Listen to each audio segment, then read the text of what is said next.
Hello everyone and welcome back to Cookbook Chronicles. Today we are going to be focusing on Kenji Lopez-Alt. He is most notably known for his best-selling cookbook, The Food Lab, but he also writes for these other publications. And today we are going to be focusing on the wok, recipes and techniques. Kenji is not just a chef, he's a culinary scientist and a celebrated author as stated before, and he's transformed the way we approach cooking. And in the wok, Kenji explores one of the most versatile tools in the kitchen, the wok. But this just isn't a collection of recipes, it's a deep dive into the science and the art of wok cooking.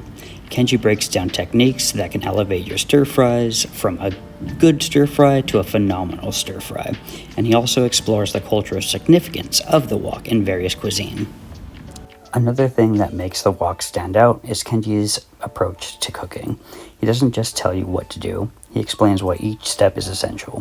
Whether you're a novice or a seasoned cook, you'll appreciate his detailed instructions and insightful tips that make cooking with the wok accessible to everyone.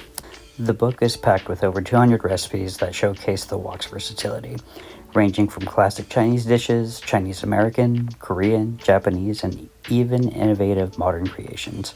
Each recipe is thoughtfully crafted, with variations and substitutions to cater to different tastes and dietary needs that you may have. And with that, let's get into it. This is a wok. It is a carbon steel wok that is from Made In.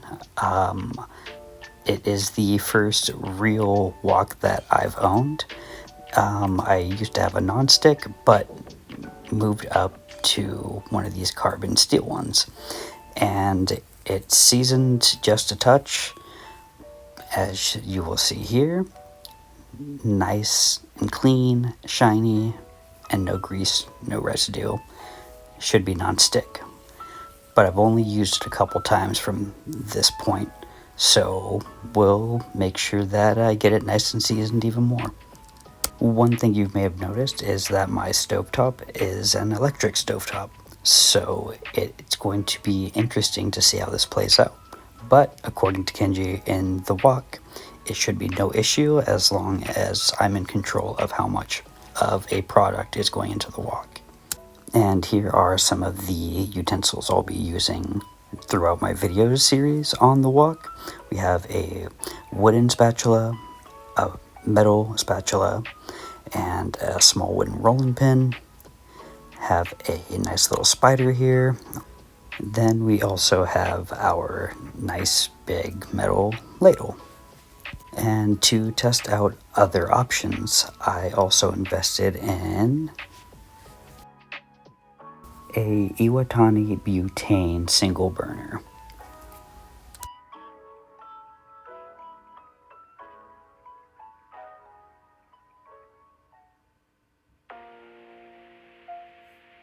Now to get into some technique. Here it is a single chicken breast, and I tend to just pull the skin off, but messed up right here and tore the meat. So try not to do that. But as you can see, I am removing the tender, which is the bottom piece of the chicken breast. And you'll see the muscle structure and how the grains are going from right to left. You want to always cut your meats against the grain, as I am demonstrating right here. And this is going to provide you with a nice tender chew rather than a rubber band-esque chew.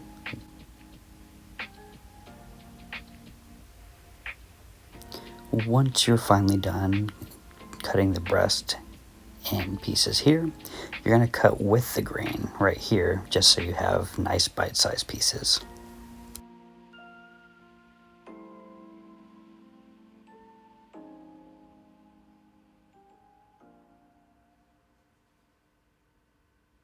The next technique that we're going to be going over is velveting. Velveting is very new to me. I have never used this technique in my kitchen, and it's slightly time consuming, I'll admit that. But the texture that it gives the meat and the tenderness that it gives the meat is kind of unreal. Essentially what you're doing here is you are marinating the chicken in a mixture of Shaoxing wine or soy, some kind of a liquid, it could be sake, with egg whites, salt, baking soda, and cornstarch. Here I'm using Shaoxing wine, so I included a little bit of salt in my recipe.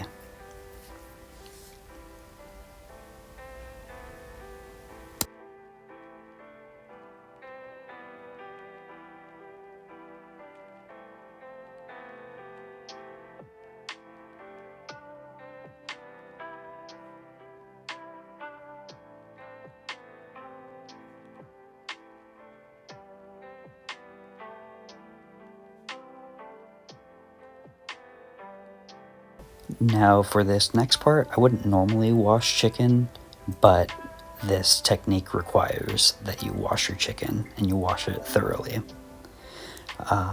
Strain out your chicken, and for the love of God, just after you're done doing this, wash your sink out really well. You don't want to get any more bacteria all over your kitchen, so when you do this, just scrub your sink out, please, right after you're done. Once your chicken is thoroughly washed, add it to a mixing bowl along with the velvety mixture and let it marinate for at least 15 minutes or up to 12 hours.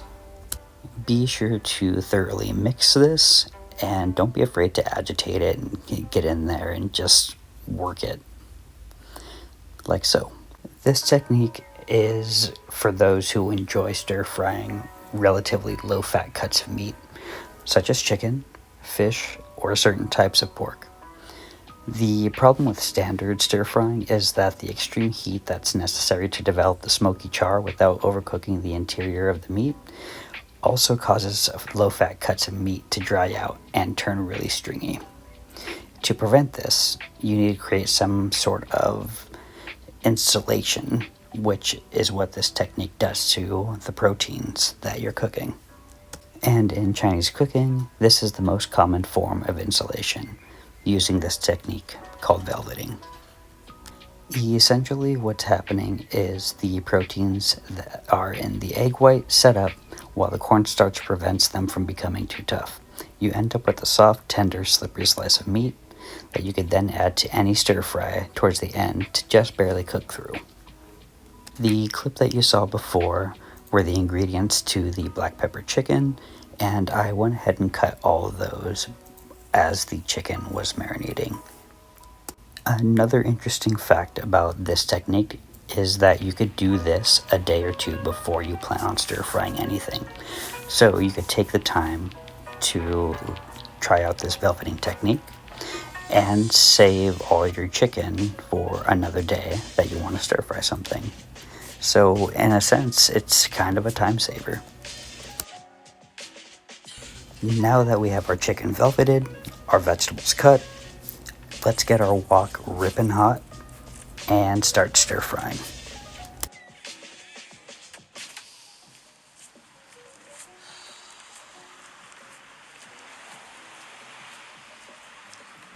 Allow your wok to get ripping hot and then add your oil in.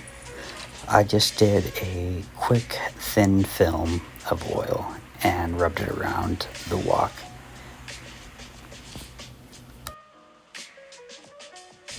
Once your wok begins to smoke, you know you're ready to stir fry. Now go ahead and add a little bit of oil. If you're using an electric burner like I am, try not to overcrowd the pan with too many ingredients at once. I made the mistake of doing so, and it didn't necessarily affect the cooking of everything, but I could have definitely taken a little bit more time and added each ingredient at a time, then taken it out and did the next ingredient. But I was hungry and excited to try my version of this black pepper chicken.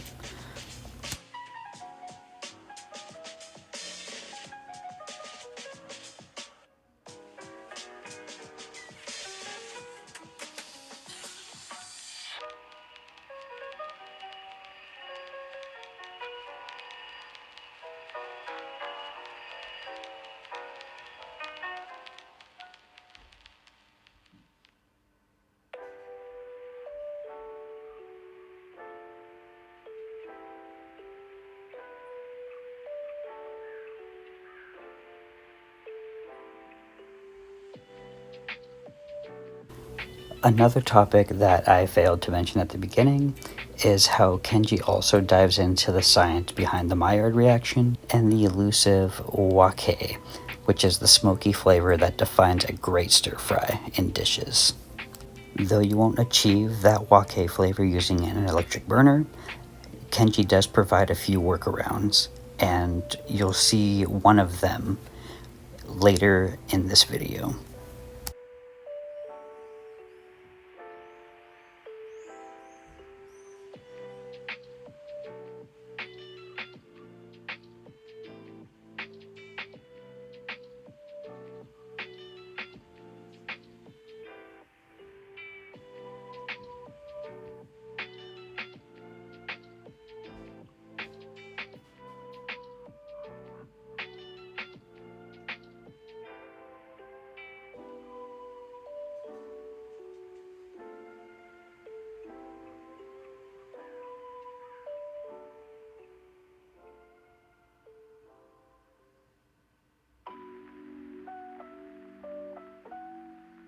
Another thing that you won't achieve with a electric burner and a wok is getting that nice hard caramelization when you're adding liquids to the wok. But at the same time, if you get your pan hot enough and you move your proteins or your veggies to the side, you could sear it at the very bottom, and that'll do a little bit of the same job.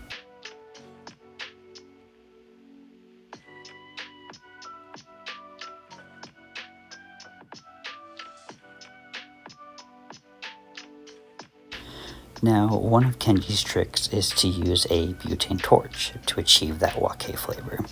And he also provides a toasted salt, which could be added to the dish as well, and you'll get your wok-esque flavor that way.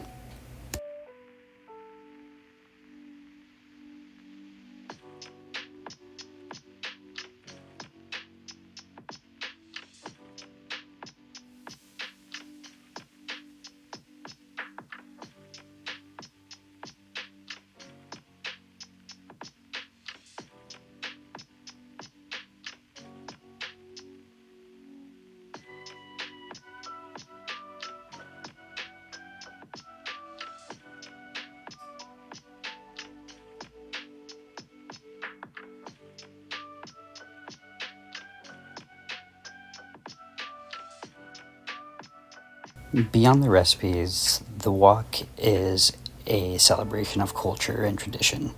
Kenji shares stories and insights from his own culinary journey, highlighting the rich history and diversity of wok cooking.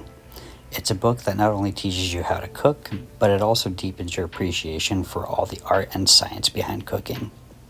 So, if you're ready to elevate your cooking game and explore the endless possibilities of a wok, I highly suggest you get the wok. And also, like, subscribe, leave a comment, so you'll be notified when my next video drops, because I have a lot more of the wok to cover.